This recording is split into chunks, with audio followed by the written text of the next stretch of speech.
Assalamu alaikum, and we are back in biology class and discussing chapter number 1, in which we have discussed different branches of biology. Now today we are going to start another topic, that is levels of biological organization. Okay, so कौन कौन से levels होते हैं biological organisation के इस chapter में हम सीखेंगे कि किन किन लेवल से गुजरकर एक कंप्लीट ऑर्गेनिज्म बनता है और फिर कंप्लीट ऑर्गेनिजम्स मिलकर आगे कौन कौन से लेवल्स बनाते हैं लाइफ के. और before moving towards all these topics we have to understand what are bio elements. सबसे पहले डेफिनेशन आ जाती है, any chemical element that is found in the molecules and compounds that make up a living organism is called bio element. कोई भी ऐसा element जो कि जिससे मॉलिक्यूल्स या कंपाउंड्स बनते हैं और वो मॉलिक्यूल्स या कंपाउंड्स लिविंग ऑर्गेनिजम्स में मौजूद हो तो उसको हम क्या कहते हैं, बायो एलिमेंट कहते हैं. फॉर एग्जाम्पल हमारे पास अगर हम देखें तो एक जो most important and most common biomolecule है दैट इज वाटर, H2O, जो कि सब लिविंग ऑर्गेनिजम्स में मौजूद है. अब ये किन किन एलिमेंट से मिलकर बना हुआ है, हाइड्रोजन और ऑक्सीजन एलिमेंट से मिलकर बना हुआ है. तो इस वजह से हाइड्रोजन और ऑक्सीजन को हम लोग बायो एलिमेंट्स कहेंगे. ऐसे एलिमेंट्स जिनसे मिलकर ऐसे कंपाउंड्स बनते हैं जो कि कहां पर मौजूद होते हैं, लिविंग ऑर्गेनिजम्स में मौजूद होते हैं. तो इन एलिमेंट्स को फिर हम क्या कह देते हैं, बायो एलिमेंट्स कह देते हैं. Okay, so among 92 naturally occurring chemical elements, only 16 are commonly used in forming the chemical compounds from which living organisms are made. मतलब ये कि बच्चे, जैसा कि हम केमिस्ट्री में पढ़ चुके हैं कि टोटल यूनिवर्स में जो कुदरती तौर पर पाए जाने वाले एलिमेंट्स हैं वो 92 हैं. उन 92 में से सिर्फ 16 एलिमेंट्स ऐसे हैं जो कि लिविंग ऑर्गेनिजम्स का स्ट्रक्चर बनाने में इन्वॉल्व होते हैं. मतलब हम कह सकते हैं कि 92 में से सिर्फ 16 एलिमेंट्स हमारे पास बायो एलिमेंट्स हैं. In the human body, only 6 bioelements account for 99% of the total mass. मतलब ये कि इंसान की ह्यूमन बॉडी को बनाने के लिए उसका जो 99% मास बनाने के लिए सिर्फ 6 एलिमेंट्स इस्तेमाल होते हैं, बाकी सिर्फ 1% मास बाकी 10 एलिमेंट्स मिलकर बनाते हैं. इस कॉम्पोजिशन को हम जरा चल के देख लेते हैं. ये आपके सामने कॉम्पोजिशन है जिसमें आप लोग देख सकते हो कि 6 एलिमेंट्स जिसमें आ जाते हैं oxygen, carbon, hydrogen, nitrogen, calcium and phosphorus. ये oxygen 65%, carbon 18%, hydrogen 10%, nitrogen 3%, calcium 2 and phosphorus 1%. तो अगर आप इनको टोटल करेंगे तो ये बनता है 99%. तो ये 6 बायो एलिमेंट्स मिलकर हमारी बॉडी का 99% मास बना देते हैं. बाकी 1% मास दूसरे ट्रेस एलिमेंट्स बनाते हैं जिसमें कौन कौन आ जाते हैं हमारे पास, about 1% potassium, 0.35% sulfur, 0.25% chlorine, sodium, magnesium, iron, copper, manganese, zinc and iodine. तो ये वो 10 एलिमेंट्स हैं जो कि माइक्रो एलिमेंट्स भी कहलाएंगे क्योंकि ये कम कंसंट्रेशन में हमारी बॉडी में पाए जाते हैं. अब इसमें बच्चे आपको माइक्रो एलिमेंट्स जो हैं उनके तो एटलीस्ट सिर्फ नाम याद कर लें, दैट्स इनफ. अगर अच्छी बात है अगर कोई परसेंटेज याद कर सके, लेकिन नाम आप सबको याद होने चाहिए. और जो हमारे पास 6 मेजर बायो एलिमेंट्स हैं, मतलब oxygen, carbon, hydrogen, nitrogen, calcium and phosphorus, इनके आपने नेम्स भी याद करने और इनकी आपने परसेंटेज भी अच्छे से याद करने. ये आपसे कंप्लीट शॉर्ट क्वेश्चन पूछा जा सकता है कि define bio elements and what are the major bio elements, give their percentage. इसलिए ये आपको अच्छे से प्रिपेयर होना चाहिए. Now here is an overview of biological organization. So biological organization can be divided into the following levels. अब इसमें बच्चे सबसे फर्स्ट लेवल हमारे पास कौन सा होता है, एटम का. ठीक हो गया. जब एटम्स मिलते हैं तो एटम्स के मिलने से क्या बनते हैं, मॉलिक्यूल्स बनते हैं. तो इसका मतलब हमारा सेकंड लेवल क्या हो गया, मॉलिक्यूल्स. और फिर जब मॉलिक्यूल्स मिलते हैं तो मॉलिक्यूल्स के मिलने से बनते हैं cells. So cell is the third level. और फिर जब सेल्स मिलते हैं तो सेल्स के मिलने से क्या बनते हैं बच्चे, टिश्यूज बनते हैं. So tissue is the fourth level. And then tissues organized and grouped to form organs. So organ is the fifth level. And then different organs are organized to form a body system, or you can say an organ system. So organ system is the sixth level of biological organization. And then organ systems are grouped together to form a complete organism. So organism is at 7 number in biological organization. Then organisms combine in form of groups and make a population. So here is number 8. And then different populations combine and form a community. And when community में हमारे पास सिर्फ और सिर्फ क्या होते हैं, living organisms मौजूद होते हैं. और फिर जब हमारे पास लिविंग प्लस नॉन लिविंग चीजें हो जाती हैं, लिविंग प्लस नॉन लिविंग के इंटरेक्शन से क्या बन जाता है बच्चे, इकोसिस्टम बन जाता है. तो कम्युनिटी में हमारे पास क्या थी, सिर्फ और सिर्फ लिविंग ऑर्गेनिजम्स मौजूद थे. फिर जब इन लिविंग ऑर्गेनिजम्स ने नॉन लिविंग थिंग्स के साथ इंटरेक्ट किया तो हमारे पास क्या बन गया, इकोसिस्टम बन गया. And the last level that we will discuss is biosphere. That is the largest level of organization. So here we take a brief view of all the levels of biological organization, in which first was atom, second was molecules, third was cells, and fourth was tissue, fifth was organ, and sixth organ system, and seventh organism. And then organisms combine to form a population, and populations combine to form a community, and then ecosystem is formed, and the final largest level is biosphere. इस topic में हम इन सारे के सारे levels को detail में discuss करेंगे. So stay with us and learn. And the first level is atomic and subatomic level. Atomic and subatomic level, all living and non-living matter is formed of simple units called atoms, and subatomic particles such as protons, electrons and neutrons. तो बच्चे, जैसा कि हम सब जानते हैं कि इस यूनिवर्स की जो बेस है, इस कायनात की जो बेस है, वो हमारे पास क्या है, एटम्स है.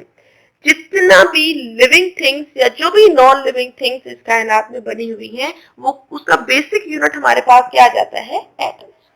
और एटम फर्दर कुछ हमारे पास सब यूनिट्स पर मुश्तमिल है. उन सब यूनिट्स को सब एटॉमिक पार्टिकल्स कहते हैं, जिसमें हमारे पास आ जाता है प्रोटॉन्स, जिन पर होता है पॉजिटिव चार्ज, इलेक्ट्रॉन्स जिन पर होता है नेगेटिव चार्ज, और उसके अलावा न्यूट्रॉन्स जिनके ऊपर कोई चार्ज नहीं होता, वो न्यूट्रल होते हैं, इसलिए हम कह सकते हैं कि उनके ऊपर जीरो चार्ज होता है. As you can see in the diagram, so here is the diagram, and you can see that in the center there are protons on which positive charge is shown, while the others are neutron on which at which no charge, while around the nucleus electrons are moving which have negative charge on them.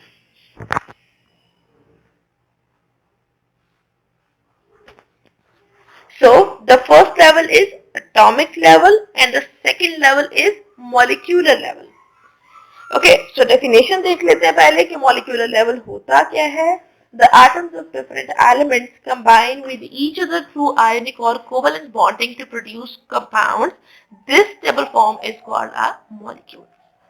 अब वो कह रहे हैं कि हमारे पास जो different atoms हैं वो कंबाइन होते हैं किसके जरिए से, या तो आयनिक बॉन्डिंग या फिर कोवेलेंट बॉन्डिंग के जरिए से. ठीक हो गया. तो क्या कहा उन्होंने कि हमारे पास डिफरेंट एटम्स कंबाइन होते हैं बाय आयनिक और कोवेलेंट बॉन्डिंग, और जब ये कोवेलेंट या आयनिक बॉन्डिंग के जरिए से कंबाइन हो जाते हैं तो फिर हमारे पास क्या बनते हैं, मॉलिक्यूल्स बनते हैं. चले इसको देख लेते हैं कि किस तरह से हमारे पास मॉलिक्यूल्स बनते हैं. यहाँ पर मैं दोनों मॉलिक्यूल्स की एग्जांपल को डिस्कस करूंगी. एक में कोवेलेंट बॉन्डिंग होगी तो दूसरे में हमारे पास कौन सी बॉन्डिंग होगी बच्चे, आयोनिक बॉन्डिंग होगी. ठीक हो गया। सो मोस्ट कॉमन एग्जांपल्स मैं फिर से लूंगी। कोवलेंट में हम लोग लेंगे वाटर की, और वाटर कैसे बनता है? सेंटर में एक ऑक्सीजन एटम होता है और साइड पर दो हाइड्रोजन एटम्स होते हैं। ऑक्सीजन और हाइड्रोजन एटम के दरमियान में जो बॉन्डिंग होती है वो कौन सी होती है? कोवलेंट बॉन्डिंग होती है। तो यहाँ पर आपने देखा कि किस तरह ऑक्सीजन और हाइड्रोजन एटम्स के दरमियान कोवलेंट बॉन्डिंग हुई और हमारे पास एक स्टेबल मॉलिक्यूल बना जिसको हमने क्या नाम दिया? Water, that is most important to our life. Now moving towards the second example, that is of ionic molecule। तो ionic molecule में हम लोग एग्जाम्पल ले लेते हैं। चले मोस्ट कॉमन फिर से लेंगे NaCl, सोडियम क्लोराइड, जो कि हम लोग घरों में खाने का नमक इस्तेमाल करते हैं, उसका फॉर्मूला। अब ये बच्चे किस तरह से बनता है? हमारे पास सोडियम आयन होता है, कैटाइन, मतलब इस पर पॉजिटिव चार्ज होता है, प्लस क्लोराइड आयन हमारे पास होता है नेगेटिव आयन, मतलब इस पर नेगेटिव चार्ज होता है। तो ऑपोजिट चार्जेस एक दूसरे को अट्रैक्ट करते हैं और इनकी अट्रैक्शन की वजह से हमारे पास क्या बन जाता है? सोडियम क्लोराइड NaCl, जिसमें कौन सी बॉन्डिंग होती है? यहाँ पर सोडियम और क्लोराइड के दरमियान में कौन सी बॉन्डिंग है बच्चे? आयोनिक बॉन्डिंग है। और ये जो मॉलिक्यूल बना है फिर हम इसको क्या कहेंगे कि ये एक आयोनिक मॉलिक्यूल है। तो हमने देखा कि किस तरह से एटम्स के दरमियान या तो कोवेलेंट बॉन्डिंग होती है या फिर आयोनिक बॉन्डिंग होती है।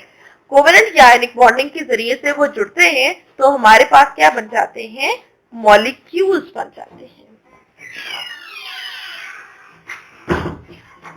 ओके, सो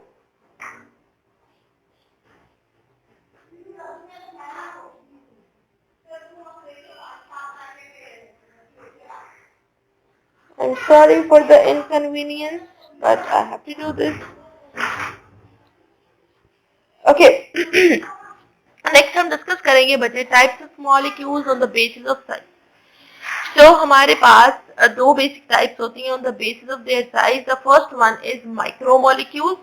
माइक्रो मींस क्या होता है बच्चे? स्मॉल। तो ऐसे मॉलिक्यूल्स जिनका साइज स्मॉल होता है उनको हम क्या कहते हैं? Micro molecules. Micro molecules have low molecular weight, for example carbon dioxide और water. And the second type is macro molecules. Macro का मीन्स क्या होता है? Large.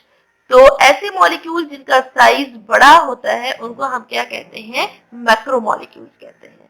So they have high molecular weight, for example starch and protein. Starch हमारे पास बच्चे एक carbohydrate है, it is a carbohydrate. While protein हम सब जानते हैं कि ये हमारे पास मोस्ट इम्पोर्टेंट एक बायोमॉलिक्यूल है हमारे सर्वाइवल के लिए, हमारी ग्रोथ के लिए।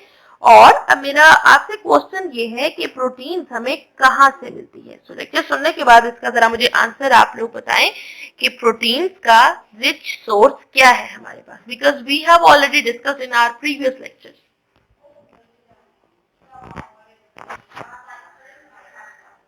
ओके, सो बच्चे हम लोग बायो में किसी भी चीज को एक से ज्यादा टाइप बेसिस पर डिवाइड कर सकते हैं। पहले हमने मॉलिक्यूल्स को डिवाइड किया on the basis of their size. अब हम डिवाइड करेंगे on the basis of their chemistry. On the basis of their chemistry, biological world has two types of molecules. The first one is organic and the second one is inorganic. Okay. So, अब हम देखेंगे कि organic हमारे पास कौन से होते हैं और इनऑर्गेनिक कौन से होते हैं। Firstly, organic molecules. An organic molecule is any molecule containing both carbon and hydrogen. तो आपने देखा कि कोई भी मॉलिक्यूल जिसके अंदर क्या चीज मौजूद हो, कार्बन और हाइड्रोजन, उसको हम कहेंगे organic molecule. Some important and abundant organic molecules in organisms are glucose, amino acids, fatty acids, cholesterol, nucleotides, ADP and AMP. ADP stands for adenosine triphosphate, ADP stands for adenosine diphosphate, and AMP stands for adenosine monophosphate. Okay, so I cannot write all the formulas, but I can some of them.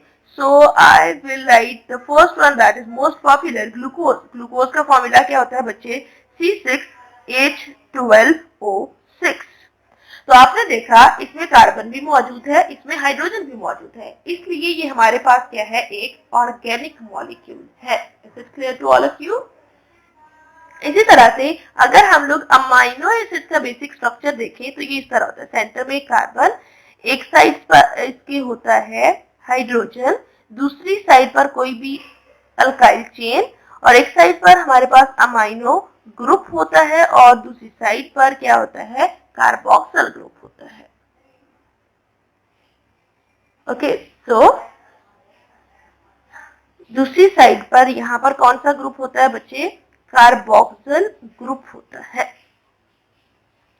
अब आपने देखा कि इसमें भी carbon भी मौजूद है और हाइड्रोजन भी मौजूद है, इस वजह से ये भी हमारे पास क्या हो गया, एक organic molecules. And the second type is inorganic molecules.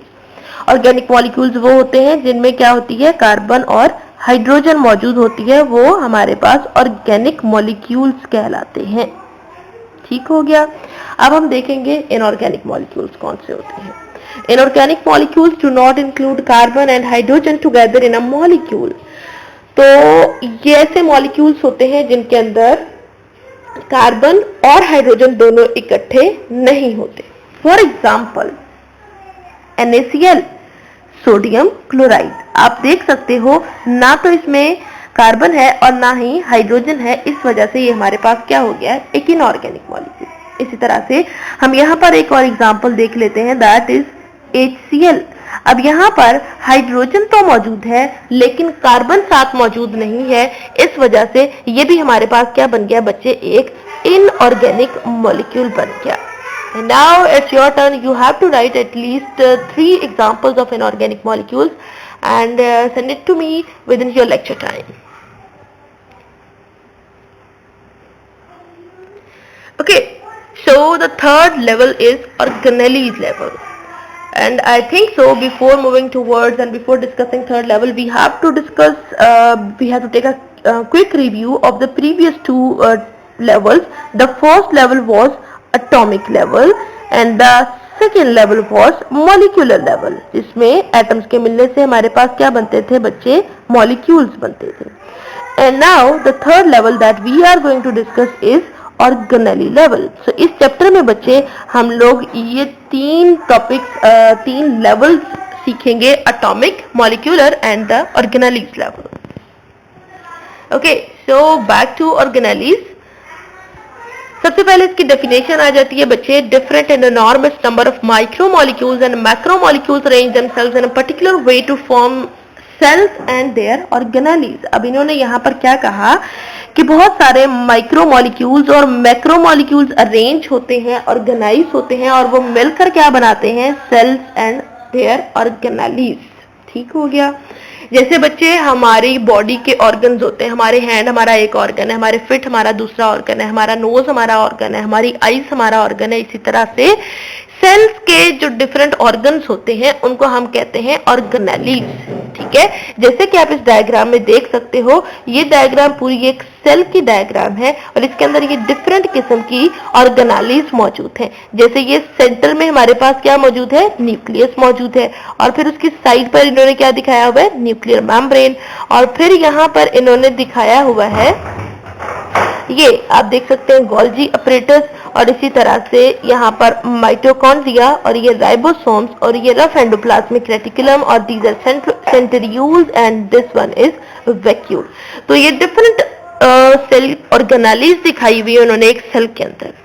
Inshallah, we will discuss each of these organelles in detail, their structure, their function and their properties in chapter number 4. So stay with us and learn more and more.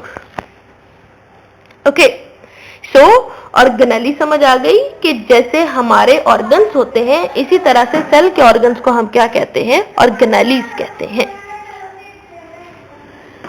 Next, numerous subcellular structures like mitochondria, Golgi complex, endoplasmic reticulum, ribosomes, etc. have been studied for their structures and functions. तो ये सारे जो इन्होंने यहाँ पर बात की है, माइटोकॉन्ड्रिया हो गया, गोल्जी कॉम्प्लेक्स हो गया, एंडोप्लाज्मिक रेटिकुलम या राइबोसोम्स, ये सब के सब हमारे पास क्या है बच्चे, ऑर्गेनेलीज हैं। तो उन्होंने कहा इन सबको स्टडी किया गया इनके स्ट्रक्चर और फंक्शन के लिए, जिसको हम स्टडी करेंगे इंशाल्लाह चैप्टर नंबर 4 में. It has become clear that functions of the cells are accomplished by these specialized structures comparable to the organs of the body. These structures are called organelles. बहुत ही अच्छी बात उन्होंने कही है. देखें, जैसे हमारी बॉडी के काम हमारे ऑर्गन्स करते हैं. जैसे सांस लेने का काम हम किसके जरिए करते हैं? अपने नाक के जरिए. खाने का काम हम किसके जरिए से करते हैं? अपने माउथ या ओरल कैविटी के जरिए से. चीजों को उठाने का काम हम किसके जरिए से करते हैं? अपने हैंड्स के जरिए से. चलने का काम हम किसके जरिए से करते हैं? अपने फीट के जरिए से. तो हमारी बॉडी के जो सारे काम हैं वो हमारी बॉडी के ऑर्गन्स परफॉर्म करते हैं. इसी तरह से उन्होंने कहा कि यहाँ पर जो सेल्स के डिफरेंट फंक्शंस होते हैं उनको कौन परफॉर्म करता है बच्चे? सेल के ऑर्गन्स परफॉर्म करते हैं और इन ऑर्गन्स को ऑर्गेनेल्स कहते हैं. क्या लिखा हुआ है? Functions of the cells are accomplished मतलब are performed by specialized structure comparable to the organs of the body, जो कि बिल्कुल इसी तरह काम कर रहे होते हैं जैसे हमारी बॉडी के ऑर्गन्स काम कर रहे होते हैं. And these structures are called organelles. तो इसका मतलब कि सेल्स के फंक्शंस कौन परफॉर्म करता है? सेल की ऑर्गेनेल्स परफॉर्म कर रही होती हैं. आई होप सो कि आपको ऑर्गेनेल्स का कॉन्सेप्ट क्लियर हो गया होगा और इंशाल्लाह हम लोग कल नेक्स्ट लेवल डिस्कस करेंगे, that is cell level, and then we will move forward for the next higher level.